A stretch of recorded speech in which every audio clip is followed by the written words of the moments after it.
वालेकुम। आज हम डिस्कस करेंगे कुछ एसिड और बेस कॉन्सेप्ट्स। एसिड और हमारे पास एसिड और एंड बेस कॉन्सेप्ट्स हैं, ये हम डिस्कस कर लेंगे। इसके बाद क्या करेंगे, हम इसकी थ्योरीज वगैरह भी डिस्कस कर लेंगे। तो देखिए, एसिड की कुछ फिजिकल प्रॉपर्टीज़ भी होती हैं, जैसे मिसाल के तौर पर टच स्लिपरी होता है, क्रोसिव होता है किसी का एसिड का, और बेस का स्लिपरी होता है। इस तरीके से एसिड का जायका खट्टा होता है, बेस का जायका बीटर यानी कड़वा होता है। इस तरीके के इसकी कुछ फिजिकल प्रॉपर्टीज़ भी होती हैं।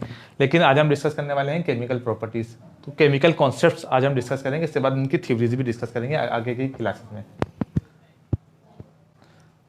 तो एसिड और बेसिस में देख लें, सबसे पहले आपके पास है आर्हेनियस कॉन्सेप्ट। आर्हेनियस की थ्योरी में सबसे पहले आती है आर्हेनियस थ्योरी कहते हैं, जिसको हम कहते हैं आयोनाइजेशन कॉन्सेप्ट्स। आयन यानी पॉजिटिव और नेगेटिव हो तो आयन कहलाता है। तो इसमें क्या करेंगे, आयन के बारे में पढ़ेंगे। आयन यानी कि आर्हेनियस थ्योरी क्या हम डिस्कस करती है, ये आयोनाइजेशन कॉन्सेप्ट कहलाता है। जैसे मिसाल के तौर पर आयोनाइजेशन थ्योरी के मुताबिक या आयोनाइजेशन कॉन्सेप्ट के मुताबिक या आर्हेनियस कॉन्सेप्ट के मुताबिक क्या होता है, एसिड क्या होता है, जो डोनर प्रोटॉन डोनर होते हैं, एच पॉजिटिव एंड डोनर होते हैं इन इक्वस सोल्यूशन।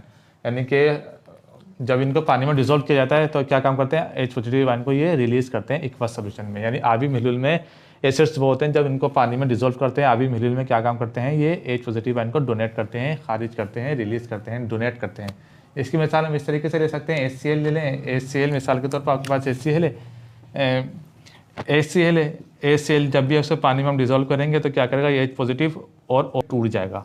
तो ये क्या है, एच पॉजिटिव आयन, या तो क्या कहलाएगा, एसिड्स कहलाएंगे। तो ये क्या है, इसकी आर्हेनियस का कॉन्सेप्ट है। इस तरह उसने बेस के बारे में कहा, बेस का भी जरा देख लें। बेस क्या होते हैं, जो जब इनको पानी में डिसॉल्व किया जाता है तो ये OH नेगेटिव आयन देते हैं। जैसे मिसाल के तौर पर NaOH है, H2O होगा तो क्या होगा, इसमें भी Na अलग हो जाएगा और OH नेगेटिव आयन डोनेट करेगा, तो ये क्या कहलाएगा, NaOH बेस कहलाएगा। क्या कहलाएगा, बेस कहलाएगा। तो इस तरीके से इसकी आर्हेनियस के अकॉर्डिंग एसिड और बेस की डेफिनेशन कर सकते हैं। अब जब देखिए, इसके बाद आती है हमारे पास लॉरी एंड ब्रॉन्स्टेड कॉन्सेप्ट, जिसको हम कहते हैं प्रोटोनिक कॉन्सेप्ट। प्रोटॉन यानी एच पॉजिटिव आयन को इसने प्रोटॉन का नाम दे देता है, एच पॉजिटिव आयन को इसने प्रोटॉन का नाम दे देता है, तो उसको हम कहते हैं प्रोटोनिक कॉन्सेप्ट। तो इसको भी जरा देख लें, लॉरी और ब्रॉन्स्टेड की theory. Acid proton donor, acids क्या होते हैं, जो प्रोटॉन डोनेट करते हैं, और बेस क्या होते हैं, प्रोटॉन एक्सेप्टर होते हैं। जैसे मिसाल के तौर पर इसकी भी मिसाल ले लीजिए आप, HCl है, HCl को जब भी हम पानी में डिसॉल्व करेंगे तो ये क्या करेगा, हाइड्रोनियम आयन बनाएगा, यानी H3O। इसका H पॉजिटिव प्लस हो जाएगा, यानी कि हाइड्रोनियम आयन बन जाएगा, और क्लोरीन क्या होगा, अलग हो जाएगा। तो इस तरीके हम क्या कहेंगे, प्रोटॉन क्या क्या है, इसने डोनेट किया है। तो वो चीज़ जो प्रोटॉन डोनेट करती है वो क्या कहलाती है, एसिड कहलाती है, लॉरी और ब्रॉन्स्टेड के अकॉर्डिंग। इसके बाद बेस का भी देख लें। बेस क्या होता है, प्रोटॉन एक्सेप्टर होता है। इसकी मिसाल भी ले लें, जो चीज़ प्रोटॉन एक्सेप्ट करे वो बेस कहलाती है। तो NH3 को ले लें, NH3 H पॉजिटिव आयन है, तो जब भी NH3 प्लस वाटर के साथ रिएक्शन कराएं तो उसका होगा, अमोनियम बनाएगा और OH नेगेटिव आयन देगा, डोनेट करेगा, तो ये क्या कहलाएगा, बेस कहलाएगा। ये हमारे पास किसकी थी, लॉरी और ब्रॉन्स्टेड की थ्योरी थी, उसके कॉन्सेप्ट के अकॉर्डिंग। इसकी थ्योरी हम बाद में डिस्कस करेंगे।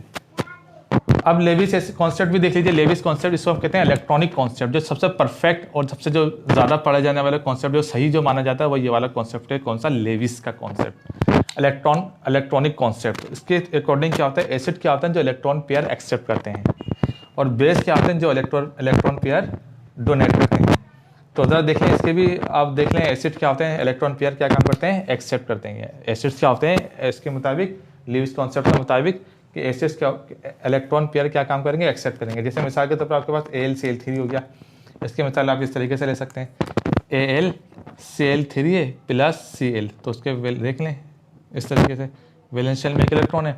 अब क्या काम करेगा, प्रोटॉन क्या करेगा, इलेक्ट्रॉनिक कॉन्सेप्ट के मुताबिक electron pair of electron accept करेगा, तो क्या करेगा, LCl4 ये बना लेगा। तो इस तरीके से कह सकते हैं। इसके बाद जब हम थ्योरी डिस्कस करेंगे तो ज़्यादा डिटेल में इसको पढ़ेंगे। तो ये फिलहाल कॉन्सेप्ट है, तो ये क्या कहलाएगा, एसिड कहलाएगा, किसके मुताबिक, लेविस कॉन्सेप्ट के मुताबिक। इस तरह आप देख लें, बेस क्या होगा, जो पेयर ऑफ इलेक्ट्रॉन डोनेट करेगा। जैसे मिसाल के तौर पर NH3 आपके पास, इसको भी देख लें, NH3 है, ये NH3 है, ये NH3 है। अभी क्या है, पेयर ऑफ इलेक्ट्रॉन के पास हैगा, अब क्या करेगा, प्लस, तो क्या करेगा, NH4 अमोनियम बना लेगा, तो क्या काम करेगा, पेयर ऑफ इलेक्ट्रॉन डोनेट कर देगा। तो इस तरीके से भी क्या कह सकते हैं आप, इसके कॉन्सेप्ट बयान कर सकते हैं, किसका, लेविस एसिड कॉन्सेप्ट। इसको कहते हैं इलेक्ट्रॉनिक कॉन्सेप्ट। जो सबसे ज़्यादा पढ़ा जाने वाला, जो सबसे ज़्यादा ऑथेंटिक माना जाता है, वो लेविस कॉन्सेप्ट कहलाता है। तो ये आपके पास कुछ कॉन्सेप्ट होते हैं एसिडिक एसिड। एक आखिरी बात और ध्यान में रखिएगा, लेविस के कॉन्सेप्ट के मुताबिक, लेविस वो साइंसदान, वो वही साइंसदान था जिसने ये बात बताई कि हाइड्रोजन के बगैर भी क्या हो सकता है, कोई एसिड हो सकता है। तो ये बात उसके कॉन्सेप्ट से हमें पता चलती है। जैसे मिसाल के तौर पर LCl3 इसमें कोई हाइड्रोजन तो है नहीं, फिर भी क्या है एसिड है। इस तरह आप देख सकते हैं BF3 को भी देख लें, ये भी क्या है, इसमें कोई हाइड्रोजन नहीं, ये भी क्या है, एसिड है। यानी कि अभी कह सकते हैं कि लेविस और वाइस साइजान था जिसने ये कॉन्सेप्ट दिया है कि हाइड्रोजन के बगैर भी क्या हो सकता है, एसिड हो सकता है।